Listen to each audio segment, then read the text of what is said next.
आइए मित्रों, हमारे YouTube चैनल स्वाध्याय में आपका हार्दिक स्वागत अभिनंदन। आज हम आपके लिए लेकर आए हैं वेदांत का अष्टांग योग इस शीर्षक पर प्रेरणादायक ज्ञानवर्धक ज्ञान चर्चा। अगर आपने हमारे चैनल को लाइक और सब्सक्राइब नहीं किया है तो आपसे निवेदन है, कृपया चैनल को लाइक और सब्सक्राइब अवश्य करें। यम, नियम, आसन, प्राणायाम, प्रत्याहार, धारणा, ध्यान तथा समाधि, ये 8 अंग मनीषी लोग योग के बताते हैं। जब तुम्हारी इंद्रियों की टोली विषयारण्य में पर्यटन के लिए चल पड़े तो तुरंत इस भावना से उसे रोक लो कि हे मेरी इंद्रियों, तुम कहाँ जा रही हो? यह तो सब कुछ ब्रह्म ही है। जिस विषय को तुम मुझे लाकर दोगी वह भी तो मेरा आत्मा ही है। अज्ञान काल का सा अब तुम्हारा जादू मुझ पर चलने वाला नहीं है, इसलिए तुम शांत हो जाओ। तुम्हारे दिए हुए सुखाभासों कि वहाँ अशांत उत्तेजक सुखों से मैं अब ऊब गया हूँ।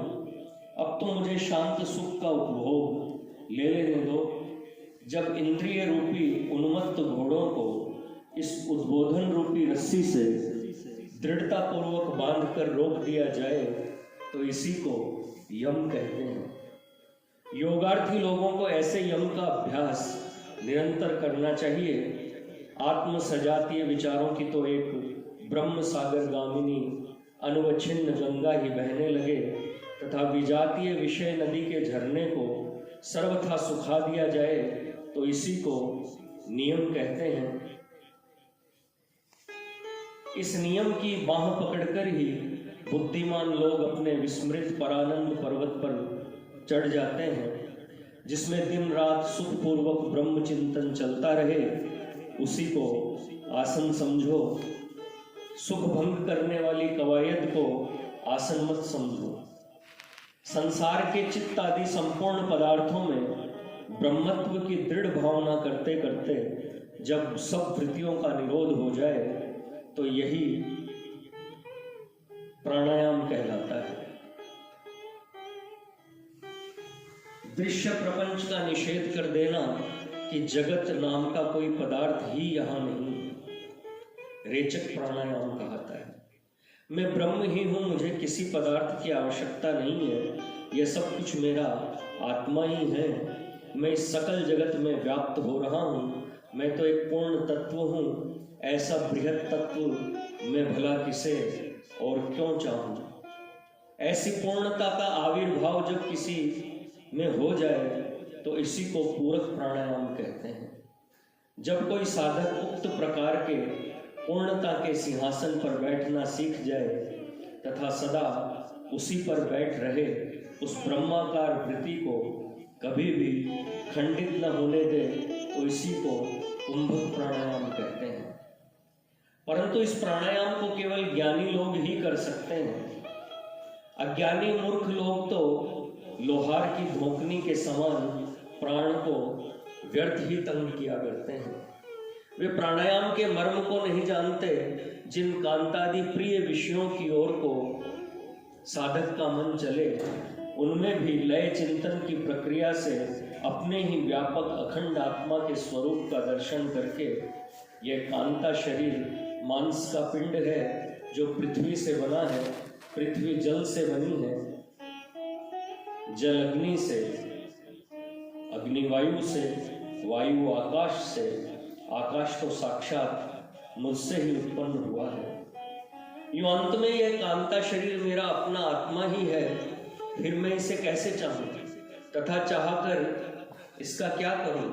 यो मन रूपी व्याघ्र के मुख से विषय रूपी मांस को छुड़ाकर अपने विषय विक्षिप्त मन को फिर चिति सागर में डुबो देना, कि वहाँ विषय दर्शन के लिए उसे फिर कभी भी सिर न उठाने देना, अथवा विषय रूपी आखेट न मिलने से मन रूपी व्याघ्र का खाली हाथों चिति रूपी भाट में ही जा छिपना प्रत्याहार कहता है।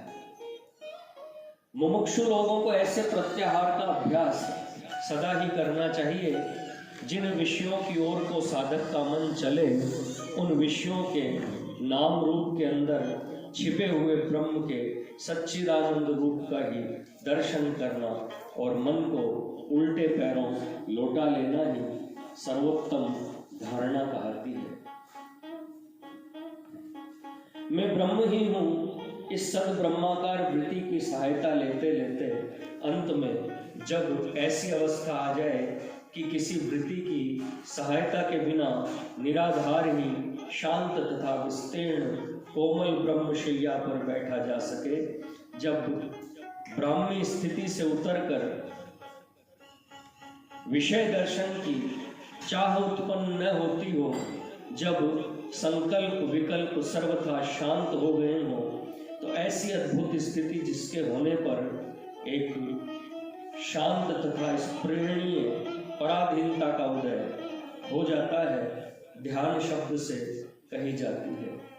इस स्थिति के प्राप्त होने पर शुद्रानंदों की ओर से विमुक्ता होती और परमानंद का उदय हो जाता है। ध्यान करते करते वृत्ति को निर्विकार रहने का अभ्यास पड़ जाता है। इस निर्विकार वृत्ति के पक जाने पर उसको ब्रह्माकार करने का अभ्यास करना चाहिए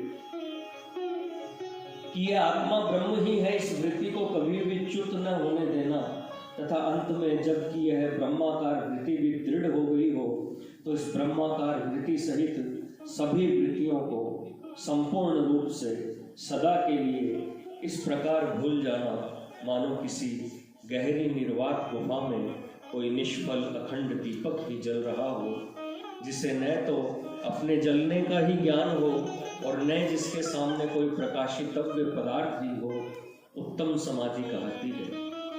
कोई इसको ध्यान नाम से भी कहते हैं, क्योंकि यह ध्यान की ही तो एक उच्च अवस्था है।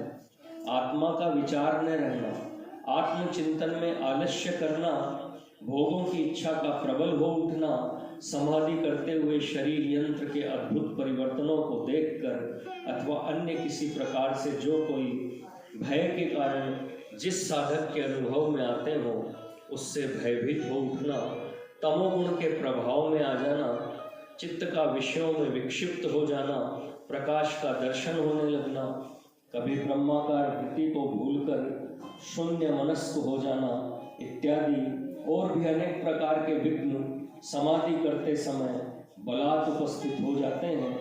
उन सब विघ्नों को दूर कर देना चाहिए।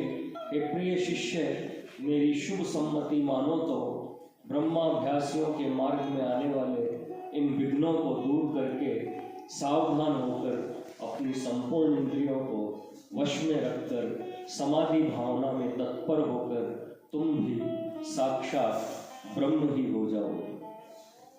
मित्रों, यह थी वेदांत का अष्टांग योग इस शीर्षक पर प्रेरणादायक ज्ञानवर्धक ज्ञान चर्चा। अगर आपको हमारा चैनल पसंद आए तो इसे लाइक और सब्सक्राइब अवश्य करें। धन्यवाद।